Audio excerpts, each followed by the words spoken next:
following up on the February 5th stand down that occurred to provide 60 days to address extremism across the Department of Defense. And there's now some remedial actions to be taken, including this, and I have a copy of the memo that I'm citing here that includes this. Thought crimes. Reading, following, and liking extremist material and content is one of the areas of work to counter. Line of effort number 4, education and training. Utilize the current extremist and insider threat training review. Examine existing training, make recommendations, use lessons learned from the stand down. Ensure training addresses issues raised by commanders and supervisors on gray areas, such as reading, following, and liking extremist material and content in social media forums and platforms. And, of course, what's the problem there? It's not the gray area. It's the who decides what's extremist material. Is this going to be the Twitter standard, where anybody who has a question about anything related to CDC guidance on COVID-19 is banned as part of some extremist conspiracy to deny science? It's a real problem. We talk about the external threats to the nation, as well we should: China, Iran, North Korea, Russia. What about the internal threats of our own culture seeping into the military, not in just celebrated ways with things like the trans-identitarian politics, but with this purge that's going on across the identitarian spectrum? For more on this, pleased to be joined by our friend Lieutenant Colonel Jim Carafano again. Of course, he is the Vice President of International Relations at Heritage Foundation, author of a number of books, a West Point grad. Lieutenant Colonel Jim, thanks for joining us again. Appreciate it. Thanks. And I was in the military for 25 years, and what's shocking to me is, I spent my entire career doing what I was taught and told, which was teaching everybody that what they were looking at was not somebody that was black or white or Asian or whatever. It was a uniform, and that uniform meant everything to them, because that was a person that was going to have their back, that they had to trust. And I quite honestly, I am incredibly appalled when I looked at the Chief of Naval Operations reading list and I saw that what passes for training, and which really encourages people to look at other people as different races and creeds. It really kind of, I think, undermines the whole purpose of selfless service and how we should look at our fellow soldier. And I'm really actually appalled at the extremist training, which absolutely, if you connect the dots, seems like a political education and political monitoring, as opposed to respecting the rights and privacies of individual soldiers and keeping the military kind of out of politics. So it quite honestly is quite appalling. And look, Representative Michael Waltz, who's a Republican from Florida, sent a letter to West Point Superintendent Lieutenant General Darrell Williams about information that he obtained from soldiers, cadets, families of soldiers and cadets, about critical race theory with being insinuated into cadet instruction as well. So, I mean, it is in every nook and cranny. It's completely inappropriate. Look, so one of the books on the reading list and on DoD and Chief of Naval Operations was this book, How to Be an Anti-Racist. I'm not opposed to people reading this book.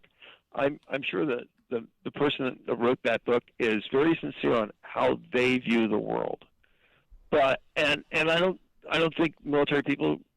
I read Soul on Ice. I read James Baldwin. I read. Yeah, right. Yeah, but this is not. But this is not the kind of book you give to people and say, read this book and understand this is how the world works and this is how you treat your fellow soldiers. Exactly. That is not right. Exactly. Yeah, no, I can read Ibram Kendi or Robin DiAngelo the same way I can read Milton Friedman or Thomas Sowell or Walter Williams or Bob Woodson or anybody. It's not about ignoring the scholarship of those with whom you disagree. It's about incorporating it. But when it's taught like it's biblical, that's the problem, and that's exactly what's happening in pre-K through post-secondary, including the service academies and now the the officers in training as well. The military's actually tried this before in the 1950s.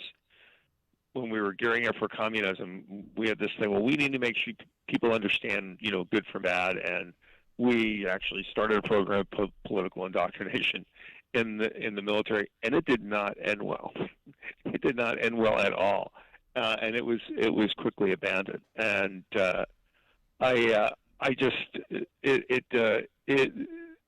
this is just not appropriate. And the sad thing, look, I'm in the military.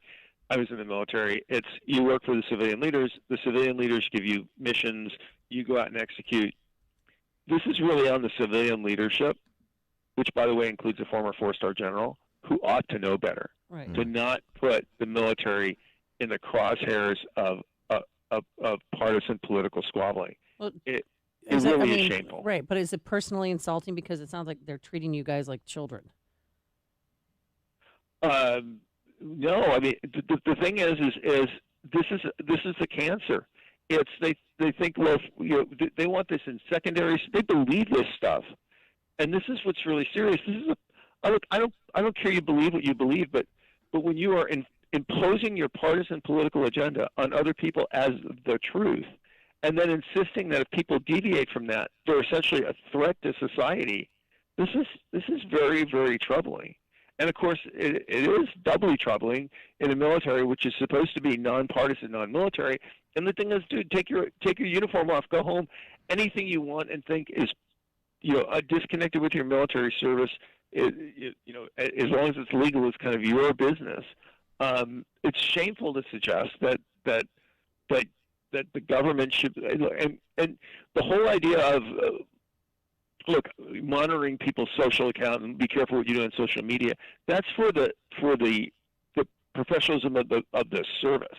That is not for make sure you only have politically correct thoughts outside of your duty. That's nonsense. I wanted to get your take on another matter: the suspected cyber attack by Mossad against the Iranian nuclear program, and if it was Israel behind that effort to derail Iran's nuclear program, what that says about how Israel views the Biden administration's interactions with Iran. Yeah, I mean, who knows? Who knows? Certainly Israel is going to act in its own self-defense and always will. The point is well, first of all, we can't sabotage our way out of this problem. Iran has the capacity to become a declared nuclear power when they want to. I think this is one of the real fallacies of this whole debate is people think of this as like there's some kind of assembly line. And when we put a lot of effort into this, it slows the assembly line down. And when we don't, it kind of speeds up. Iran's built the infrastructure. They have the missiles. They have enough nuclear material. They have the weapons designs. Iran, the only reason they haven't declared themselves as a nuclear power is because they don't see it in their interest right now to do that. Preventing Iran from going nuclear is a political problem. It's not an infrastructure problem. Having said that, I mean, could and this is all just conjecture, could the Israelis be sending a strong signal like, dude, just because, Biden gives you a get out of jail free card, don't think you're off the hook here? Are they trying to, sour the negotiations between the U.S. and Iranians? Why would U.S. intelligence come out and acknowledge this? Are they going to go into this deal regardless of how terrible the Iranians are? I mean, and the problem with this is, look, in a couple of months, Biden's going to be right where he is now. He's going to have a choice of either completely caving to the Iranians, going back in the deal, taking off all the sanctions and getting nothing, or he's going to have to just continue Trump's policy of sanctioning and isolating Iran. what, dude, just make the choice now because you're just burning, you're just burning oxygen here. We're wasting months where we could be focusing on the threat in this pretend game that we're actually going to get somewhere because we're not. Were you heartened at all by Anthony Blinken, Secretary of State Blinken's comments in the direction of China about Taiwan? You leave Taiwan alone or else. No, it was actually a kind of a stupid statement. It says we're going to help Taiwan defend itself, but we're not an obligation to defend Taiwan. Like, what the hell does that mean? I mean, I just thought it was it's the kind of statement that starts World War III. First of all the people that really track this, that I really trust, don't think the Chinese are imminently going to launch an invasion of Taiwan.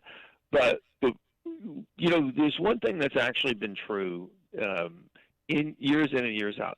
The stronger the U.S. supports Taiwan, actually the more stable the relationship between Taiwan and China is, because the Chinese actually respect the Taiwanese more.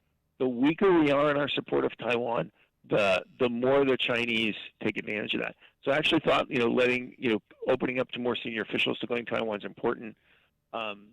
This administration actually has been following through on defense support. So, but I thought that was kind of a dumb statement, actually. Well, it's consistent with the Biden administration policy, similar to Joe Biden's position on the All-Star game being pulled from Atlanta. He supports corporations. He supports Major League Baseball from pulling the All-Star game. He also would be fine if they didn't. So they're taking very hardline positions, supporting whatever decisions are made by whoever. Look, there's an really interesting article on Sullivan, the National Security Advisor, in Politico, which I think actually kind of sounds right, which is they've kind of put everything, secondary to their domestic agenda to, get through the infrastructure bill, get the voting right, get the vote, HR 1, get all this stuff done.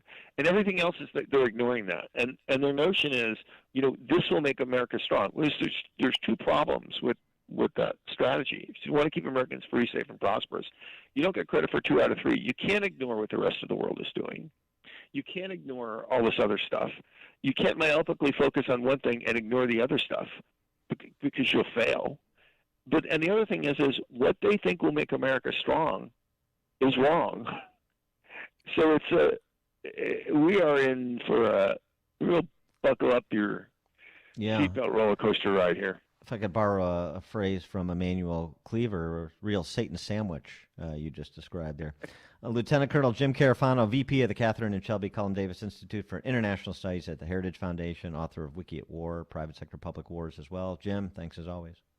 All right. You guys be good. Thank you. And he joined us on our turnkey.pro answer line. Listen to podcasts of Dan and Amy from the AM 560 mobile app. Download it today at 560theanswer.com/mobile. If you're no longer able to care for your aging loved ones due to your work schedule, there's a solution. It may be time to consider in-home care. Home Care Angels, a licensed non-medical home service agency, has been placing compassionate caregivers with the elderly and the disabled